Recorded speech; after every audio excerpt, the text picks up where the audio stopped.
Hello everyone, আজকে যে টপিকটা নিয়ে আমরা আলোচনা করব সেটা হচ্ছে understanding and addressing violence against women. মানে মহিলাদের বিরুদ্ধে সহিংসতা, এটার কারণ কি এবং এটাকে কিভাবে আমরা দেখব বা কিভাবে এটার প্রতিকার আমরা করতে পারি। এবার ভায়োলেন্স এগেনস্ট উইমেন বা নারীদের বিরুদ্ধে সহিংসতা, এটার মানে কি? এটার মানে হচ্ছে মহিলাদের বিরুদ্ধে বিভিন্ন রকমের হিংসার যে কাজগুলো, সেটাকেই আমরা বলছি ভায়োলেন্স এগেনস্ট উইমেন। সেটার মধ্যে ফিজিক্যাল ভায়োলেন্স হতে পারে। ফিজিক্যাল ভায়োলেন্স মানে কি? মানে শারীরিকভাবে কোনো মহিলার বিরুদ্ধে সহিংসতা, যেমন তাকে মারা, তাকে কোনো রকমভাবে শারীরিকভাবে ক্ষতিগ্রস্ত করা। এখানে হতে পারে সেক্সুয়াল ভায়োলেন্স বা যৌন সহিংসতা, যেখানে কোনো মহিলাকে ধর্ষণ করা হয় বা ধর্ষণ না হলেও তাকে কোনো রকমভাবে যৌনভাবে উত্ত্যক্ত করা হয়, জোর করে তাকে প্রস্টিটিউশনে নামানো হয়, বা এমন অন্য ধরনের যৌন সম্পর্ক যেটাতে মহিলার কোনো মত নেই, সেটাকে আমরা সেক্সুয়াল ভায়োলেন্স বা যৌন সহিংসতার পর্যায়ে ফেলব। এছাড়া মহিলাদের বিরুদ্ধে হয় সাইকোলজিক্যাল অ্যাবিউজ, মানে মানসিক স্তরেও সেই মহিলাকে নানান রকমভাবে নির্যাতিত করা হয়, যেখানে সেটা আমরা বলতে পারি যে তাকে কোনো রকমভাবে ইমোশনাল ম্যানিপুলেশন, মানে তাকে কোনোভাবে একটা ইমোশনালভাবে তাকে নিজের কথাটাকে জোর করে রাজি করিয়ে নেওয়া, বা তাকে ভার্বাল থ্রেট মানে মৌখিকভাবে তাকে হুমকি দেওয়া এবং তাকে বিভিন্নভাবে কন্ট্রোল করার চেষ্টা করা, সেটাকে আমরা সাইকোলজিক্যাল অ্যাবিউজের মধ্যে ফেলব। এছাড়া মহিলাদের অর্থনৈতিকভাবেও নির্যাতিত করা হয়। তার মানে হচ্ছে যে সেই মহিলাকে কোনো অর্থনৈতিক কোনো রিসোর্সেস বা কোনো অর্থনৈতিক সুযোগ ব্যবহার করতে না দেওয়া, মহিলাদেরকে এমন একটি পরিস্থিতির মধ্যে ফেলে দেওয়া যেখানে তাদের কোনো অর্থনৈতিক স্বাধীনতা থাকবে না, এবং অর্থনৈতিকভাবে সক্ষম না হওয়ার কারণে তারা কিন্তু নিজেদের সিদ্ধান্তও নিজে নিতে পারবে না, বা নিজেদের কোনো কাজও কিন্তু তারা নিজেরা করতে পারবে না। কারণ অর্থনৈতিকভাবে যদি সে স্বনির্ভর না হয় বা যদি অর্থনৈতিক স্বাধীনতা তাকে না দেওয়া হয়, তাহলে তো তার দৈনন্দিন জীবন কাটানোটাই তার পক্ষে একটা খুব মুশকিলের ব্যাপার হয়ে যায়। তো এটাকেও কিন্তু আমরা সহিংসতার পর্যায়েই ফেলবো। কাজেই ভায়োলেন্স এগেনস্ট উইমেন বা মহিলাদের বিরুদ্ধে সহিংসতাটা শুধু যে একটি মহিলার গায়ে হাত দিলে বা তাকে শারীরিকভাবে আঘাত করলেই সেটা সহিংসতা না হয়, তা কিন্তু নয়। মহিলাদের বিরুদ্ধে সহিংসতা কিন্তু আমরা দেখলাম যে বিভিন্ন ধরনের হয়, এবং সেটা মানসিক স্তরেও সহিংসতার পর্যায়ে সেটা পড়ে। যখন একটা মেয়ে, যদি একটি নববিবাহিত মেয়ে যখন কোনো তার শ্বশুরবাড়িতে যায়, সেখানে তার গায়ে আগুন দিয়ে দিলে বা তাকে পণের জন্য পুড়িয়ে ফেললেই সেটা সহিংসতা হয় না। মানসিকভাবে যদি তার পরিবারের লোকজন তাকে নির্যাতন করে, তাকে কটু কথা শোনায়, কটূক্তি করে, তার সাথে দুর্ব্যবহার করে, সেটাও কিন্তু সহিংসতার পর্যায়ে পড়ছে। এবার মহিলাদের বিরুদ্ধে আমরা যেটা দেখলাম, তার মধ্যে কিন্তু ইন্টিমেট পার্টনার ভায়োলেন্স, এটা কিন্তু খুবই গুরুত্বপূর্ণ। এটার একটা আলাদা দিক আছে যেটাকে আমরা গার্হস্থ্য নির্যাতনও বলে থাকি, মানে ডোমেস্টিক ভায়োলেন্স, বা সেই মহিলার যে সবচেয়ে কাছের মানুষ, সেটি তার স্বামী হতে পারে, বা তার পূর্বতন মানে তার আগের স্বামী হতে পারে, তার বয়ফ্রেন্ড হতে পারে। হ্যাঁ, সেই মহিলাকে সেই মানুষটি শারীরিকভাবে, যৌনভাবে, মানসিকভাবে, অর্থনৈতিকভাবে যদি অত্যাচার করে, তাহলে কিন্তু সেটাকে আমরা ইন্টিমেট পার্টনার ভায়োলেন্স বলে থাকি। এছাড়া যেটা বললাম যে যৌন একটা নির্যাতন বা সেক্সুয়াল হ্যারাসমেন্ট, সেখানে একটি মহিলার মতামত না নিয়ে তার প্রতি যৌন উৎসাহ দেখানো, বা তার কাছ থেকে কোনো সেক্সুয়াল ফেভার দাবি করা, বা তাকে এমন কোনো ব্যবহার তার সাথে করা যেটা একটা সেক্সুয়াল ব্যবহার বলতে পারি, বা যৌনতা ব্যবহার আমরা বলতে পারি, হ্যাঁ, সেটা এমনও হতে পারে যে কোনো মহিলাকে কোনো পুরুষ মোবাইলে কিছু এমন ছবি বা এমন ভিডিও পাঠাচ্ছে মহিলাটির মতের বিরুদ্ধে, যেগুলো হয়তো ভীষণভাবে সেক্সুয়াল অ্যাক্টস, যেটা দেখে সেই মহিলাটি হয়তো ভীষণভাবে বিরক্ত, মানসিকভাবে সে হয়তো ক্ষতিগ্রস্ত যদি হয়ে থাকে, তাহলে কিন্তু সেটাকে আমরা সেক্সুয়াল হ্যারাসমেন্ট পর্যায়ে ফেলি। এছাড়া রাস্তায় যখন ইভ টিজিংয়ের প্রক্রিয়া হয়, যখন কোনো মানুষ একটি মহিলাকে টিটকিরি কাটে, টোন টিটকিরি কাটে, বা তার সাথে রাস্তায় দুর্ব্যবহার করে, যেগুলো যৌন প্রকৃতির হয়, সেটাকেও কিন্তু আমরা সেক্সুয়াল হ্যারাসমেন্ট বলবো এবং মহিলাদের বিরুদ্ধে সহিংসতার পর্যায়ে সেটাকে কিন্তু আমরা নিয়ে যাব। এছাড়া হিউম্যান ট্রাফিকিং মানে হচ্ছে একটি মহিলাকে বা একটি বাচ্চা শিশু মানে বাচ্চা মেয়েকে, তাকে যদি বিভিন্নভাবে একটি জায়গা থেকে অন্য জায়গায় নিয়ে যাওয়া হয় এক্সপ্লয়েট করার জন্য বা নির্যাতন করার জন্য, ধরো তাকে অন্য জায়গায় নিয়ে যাওয়া হলো এটা বলে যে তাকে একটি কাজ দেওয়া হবে। এবারে অনেক মা বাবা যারা গরিব ঘরের সন্তান হয়, সেই মেয়েরা হয়তো 13, 14, 15 বছরের মেয়েদেরকে লোভ দেখিয়ে কেউ হয়তো নিয়ে গেল, বলল যে তোমরা তো খুব গরিব পরিবারের, কাজেই যদি অন্য রাজ্যে আমরা যাই তাহলে কিন্তু তোমার ওখানে চাকরির অনেক সুযোগ আছে, এই বলে হয়তো মিষ্টি মিষ্টি কথা বলে তাকে নিয়ে চলে গেল। কিন্তু নিয়ে চলে যাওয়ার পর দেখা গেল হয়তো সে তাকে কোনো যৌন কর্মে বা ফোর্সড প্রস্টিটিউশনে দিয়ে দিল, বা তাকে বিক্রি করে দিল এবং তাকে হয়তো অন্যান্য খারাপ কাজে ব্যবহার করলো। এইটা কিন্তু এক ধরনের নির্যাতন, যেটাকে আমরা হিউম্যান ট্রাফিকিং বলে থাকি, এবং এটা কিন্তু ভীষণ একটা চিন্তার বিষয় এবং খুব বেশি মাত্রায় কিন্তু এই হিউম্যান ট্রাফিকিংটা হয়ে থাকে। এইবার এটার এই যে আমরা যে মহিলাদের বিরুদ্ধে সহিংসতার কথা বলছি, এটার মূল কারণ কি, কেন হয়? এটার প্রথম কারণই হচ্ছে জেন্ডার ইনইকুয়ালিটি, বা যখন লিঙ্গ অসাম্য যেটাকে আমরা বলি।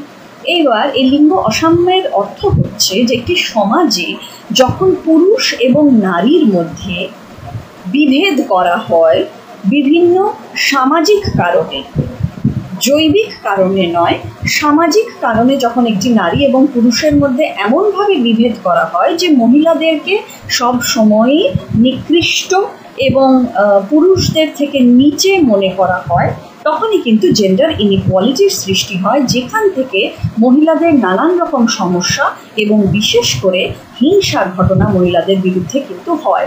এবং এই জেন্ডার ইনইকুয়ালিটিটা কিন্তু আমাদের পিতৃতান্ত্রিক সমাজের সাথে অঙ্গাঙ্গিভাবে জড়িয়ে আছে, বা পিতৃতান্ত্রিক সমাজের একটি বৈশিষ্ট্য বলা যেতে পারে। এটা কিন্তু সমাজের মধ্যে এমনভাবে ঢুকে পড়েছে এই পিতৃতান্ত্রিক ব্যাপারগুলো, যে যার ফলে কিন্তু মহিলাদেরকে সবসময়ই মনে করা হয় যে পুরুষদের থেকে তারা নিম্ন জায়গায় অবস্থান করে, এবং বাড়িতে হোক বা বাইরে হোক মহিলাদের সাথে কিন্তু সেইভাবেই ব্যবহার করা হয় যেন তারা অনেক নিম্নে। সেটা বিভিন্ন ধরনের তাদেরকে শারীরিক নির্যাতন ওই কারণেই করা হয় যে মনে করা হয় যে একটি স্ত্রী একটি স্বামীর দাসী হয়ে থাকবে, কারণ যেহেতু স্ত্রীর অবস্থান স্বামীর অনেক নিচে, কিছুতেই এটা মনে করা হয় না যে স্বামী এবং স্ত্রী তারা সমান, তাদেরকে সবসময়ই একটা নিকৃষ্টভাবে দেখা হয়। তো এখান থেকে যখন আমি মনে করব যে কেউ আমার থেকে নিম্ন জায়গায় অবস্থান করছে, তখন তার উপরে আমার একটা অধিকার বোধ আসবে, এবং সেই অধিকার বোধটা সেই মহিলাকে মারা বা সেই মহিলাকে নির্যাতন করা সেইখানেও কিন্তু আসবে। তো কাজেই পিতৃতন্ত্রের মধ্যে সামাজিক বিভিন্ন নিয়মের মধ্যে কিন্তু এই লিঙ্গ সহিংসতাটা আছে। এছাড়া দারিদ্র্য, এবং যখন সবার মধ্যে সমানভাবে বিভিন্ন রিসোর্সেসের সমবন্টন হয় না বা থাকে না, যেমন মহিলারা শিক্ষা পায় না পুরুষদের মতন। যখন একটি পরিবারে একটি মেয়ে বাচ্চা আর ছেলে বাচ্চা দুজনেই জন্মায়, সেই পরিবারটি যদি দরিদ্র পরিবার হয়, তারা চাইবে যে তাদের ছেলে সন্তানটি পড়াশোনা করুক, চাকরি করুক। তার কারণ এইটা আমাদের সমাজের একটি ধারণা যে পুরুষরাই পরিবারকে এগিয়ে নিয়ে যায়, শুধু না পরিবারের রক্ষণাবেক্ষণ করে, বৃদ্ধ মা বাবাকে দেখে, এবং মেয়েরা একটু বড় হয়ে গেলেই মা বাবার তখন চিন্তা থাকে যে মেয়েটিকে বিয়ে দিয়ে দেওয়া হবে, এবং বিয়ে করার পর সেই মেয়েটি কিন্তু সম্পূর্ণভাবে শ্বশুর বাড়ির হয়ে যাবে, শ্বশুর বাড়িতে থাকবে এবং বাপের বাড়ির প্রতি সে কোনো দায়িত্বই তার থাকবে না এবং সে করবেও না। সেই কারণে মহিলাদেরকে কিন্তু শিক্ষা দেওয়ার বেলা মা বাবার একটি অনীহা দেখা যায়। এছাড়া মহিলারা কিন্তু চাকরির ক্ষেত্রেও ভীষণভাবেই তারা কিন্তু পুরুষের সাথে সমানতা দাবি করতে পারে না। ইনফ্যাক্ট মহিলাদের মাইনে সেইটাও কিন্তু অনেক ক্ষেত্রে পুরুষদের থেকে কম হয়। এছাড়া বিভিন্ন অর্থনৈতিক সুযোগ সুবিধার দিকেও কিন্তু মহিলারা পুরুষদের থেকে পিছিয়ে আছে। সেই কারণে এই পিছিয়ে থাকার কারণেই মহিলাদের মূল্যটাকে সেভাবে মূল্যায়িত সমাজ করে না। এছাড়া আমাদের সমাজে যে পিতৃতন্ত্র থেকে আরও কিছু কিছু ভীষণ ভয়ঙ্কর সাংস্কৃতিক বা সামাজিক কিছু ব্যাপার স্যাপার সমাজে থাকে, যেমন child marriage, female genital mutilation, honour based violence, মানে ছোটবেলায় মেয়েদেরকে বিয়ে দিয়ে দেওয়া হয়। তো কাজেই সেই মেয়েটি তো পড়াশোনা বা চাকরি করার কোনো সুযোগই পেল না, কাজেই সে তো নিজের জন্য কিছু কথা বলতেই পারবে না, তাকে তো বুঝিয়েই দেওয়া হয়েছে যে সে পুরুষের থেকে নিম্নে অবস্থান করে এবং পুরুষ তার সাথে যাই করুক তাকে কিন্তু সেটা মেনে নিতে হবে। এছাড়া অ্যালকোহল বা মদ্যপান যখন ভীষণ বেশি হয় কোনো পরিবারে, একটি পুরুষ যখন খুব বেশি করে মদ্যপান করে তখনও কিন্তু সে একটি মহিলাকে বিভিন্নভাবে নির্যাতন করে। এই যে নারীদের বিরুদ্ধে সহিংসতা, এটার কারণে কিন্তু নারীদের শারীরিক ক্ষতি তো অবশ্যই হয়, এবং কিছু কিছু ক্ষেত্রে যেরকম অ্যাসিড অ্যাটাক, একটি মহিলার বিরুদ্ধে যখন অ্যাসিড ছুঁড়ে মারা হয় তার ইয়েতে, সে কিন্তু সারা জীবনের জন্য সে তো মারাও যেতে পারে, শুধু মারা না, তার সারা জীবনটা কিন্তু নষ্ট হয়ে যাবে। কারণ কি, তার মুখ এমনভাবেই ডিসফিগার্ড হয়ে যাবে বা তার হাত পা এমনভাবেই হয়তো ক্ষতিগ্রস্ত হবে অ্যাসিডে যে সে কি হয়তো আর ঘুরে দাঁড়াতেই পারলো না কোনো দিন। এবং এটা থেকে তার কিন্তু শুধু মানসিক ক্ষতি হলো তা নয়, তার কিন্তু সাইকোলজিক্যাল ট্রমাও হলো, তার কিন্তু একটা মানসিক একটা শারীরিক ক্ষতি হলো তা নয়, শারীরিকের সাথে কিন্তু তার মানসিক ক্ষতিও হলো। এছাড়া তার সামাজিক এবং অর্থনৈতিক ক্ষতিও কিন্তু থাকছে, যেখানে হয়তো তাকে তখন হেলথ কেয়ারের জন্য, মানে তার স্বাস্থ্যের জন্য তাকে বিভিন্ন ধরনের খরচ তাকে করতে হচ্ছে, যেটা হয়তো তার পক্ষে করাটা সম্ভব নয়। এবার এই মহিলাদের বিরুদ্ধে সহিংসতাটাকে রোধ করার জন্য কিন্তু নানান রকমের ব্যবস্থা বা নানান রকমের জাতীয় এবং আন্তর্জাতিক নীতি কিন্তু প্রণয়ন করা হয়েছে। কারণ কি, এই মহিলাদের বিরুদ্ধে সহিংসতাটা এত ভয়ঙ্কর একটা জিনিস যে এটা কিন্তু সারা বিশ্ব কিন্তু এই দিকে নজর দিয়েছে। এবং আন্তর্জাতিক চুক্তিগুলোর মধ্যে সবচেয়ে গুরুত্বপূর্ণ চুক্তি হচ্ছে সিডঅ, বা যেটি হচ্ছে convention on the elimination of all forms of discrimination against women.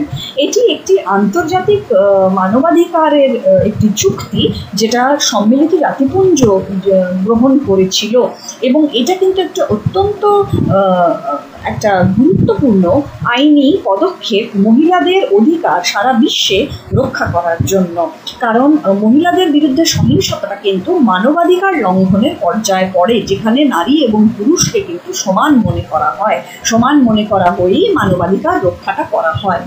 এছাড়া ইস্তানবুল কনভেনশন আছে, যেটা বিভিন্ন রকমের স্ট্যান্ডার্ডস সেট করে মহিলাদেরকে সুরক্ষা দেওয়ার জন্য। তাছাড়া বিভিন্ন জাতীয় নীতি, জাতীয় আইন রয়েছে, যেখানে ভায়োলেন্স বা সহিংসতাকে একটি ক্রিমিনাল অফেন্স বলে মনে করা হয়। বিভিন্ন ধরনের আইন রয়েছে যেগুলো মহিলাদেরকে রক্ষা করে এবং নারীর ক্ষমতায়নের বৃদ্ধি করে। এছাড়া বিভিন্ন কাঠামোগত রিফর্মস রয়েছে, সংস্কার রয়েছে, যেখানে হেলথে বা জুডিশিয়ারিতে এরকম অনেক ব্যবস্থা বা পদক্ষেপ নেওয়া হয়েছে যেটা মহিলাদের বিরুদ্ধে সহিংসতাকে রোধ করতে পারবে। এবার মহিলাদেরকে যদি আমরা সশক্তিকরণ না করি বা মহিলাদেরকে যদি এম্পাওয়ার না করি, তাহলে কিন্তু কোনোভাবেই জেন্ডার ইকুয়ালিটি বা লিঙ্গ সাম্য আমরা পাবো না। যেমন রুজভেল্ট বলেছিলেন, no one can make you feel inferior without your consent. তুমি যদি মনে না করো যে তুমি দুর্বল, কেউ তোমাকে মনে করাতে পারবে না যে তুমি দুর্বল। তুমি যদি বেন্ড হও, তুমি যদি ঝুঁকে যাও, তবে তো একটা মানুষ তোমার পিঠের উপর উঠতে পারবে। তুমি যদি সোজা হয়ে দাঁড়িয়ে থাকো, কেউ তো তোমার পিঠে উঠতে পারবে না। কাজেই মহিলাদেরকে নিজে বুঝতে হবে যে আমরা কিন্তু দুর্বল নই, এবং সেটা বোঝার জন্য তাকে তো নিজেকে সেরকম শক্তিশালী বানাতে হবে। কিসের মাধ্যমে সে বানাবে? শিক্ষার মাধ্যমে। মা বাবা, পরিবার, পরিজন, সমাজকে বুঝতে হবে যে শিক্ষা হচ্ছে মেয়েদের একমাত্র আশার আলো, যার দ্বারা একটা মেয়ে সে সমাজে মাথা তুলে দাঁড়াতে পারে। এছাড়া মহিলাদেরকে বিভিন্ন ধরনের অর্থনৈতিক সুযোগ সুবিধে করে দিতে হবে, তাদের চাকরির সুযোগ করে দিতে হবে, তাদের সমবেতনের সুযোগ করে দিতে হবে, যাতে মহিলাদের সশক্তিকরণ ঘটে, এবং তারা যাতে হিংসার বিভিন্ন যে অ্যাক্ট আছে সেগুলোকে যাতে তারা প্রতিরোধ করতে পারে। এছাড়া মহিলাদেরকে লিডারশিপ রোলসে বা ডিসিশন মেকিং পজিশনসে নিয়ে আসতে হবে, নেতৃত্বের স্থানে নিয়ে আসতে হবে, যাতে নাকি তাদের মধ্যে সেই কনফিডেন্সটা বাড়ে। এবং অফকোর্স কমিউনিটি সাপোর্ট ছাড়া, সমাজের সাপোর্ট ছাড়া কিন্তু কখনোই এগুলো সম্ভব নয়। কাজেই আমাদের যেটা এখন আমরা যেগুলো আমাদের করণীয় কী কী, যে আমাদের অ্যাওয়ারনেসটা বাড়িয়ে তুলতে হবে। যতক্ষণ না সমাজের মধ্যে অ্যাওয়ারনেস না হবে, সমাজ যতক্ষণ না বুঝবে যে হ্যাঁ আমাকে এইভাবে করে মহিলাদেরকে সশক্তিকরণ ঘটিয়ে তাদের বিরুদ্ধে সহিংসতাটাকে রোধ করতে হবে সামাজিক স্তর থেকে, এইটার ব্যাপারে যতক্ষণ না মানুষ বুঝবে ততক্ষণ কিন্তু সহিংসতা রোধ করা যাবে না। এবং বিভিন্নভাবে মহিলাদের অধিকার রক্ষা করতে হবে, মহিলাদের মধ্যে সাম্যের পরিবেশ গড়ে তুলতে হবে, এবং অবশ্যই বিভিন্ন সমাজের মধ্যে বিভিন্ন অর্গানাইজেশনের সাথে সবাই মিলে একসাথে তবে গিয়ে কিন্তু মহিলাদের বিরুদ্ধে সহিংসতা রোধ করা যাবে।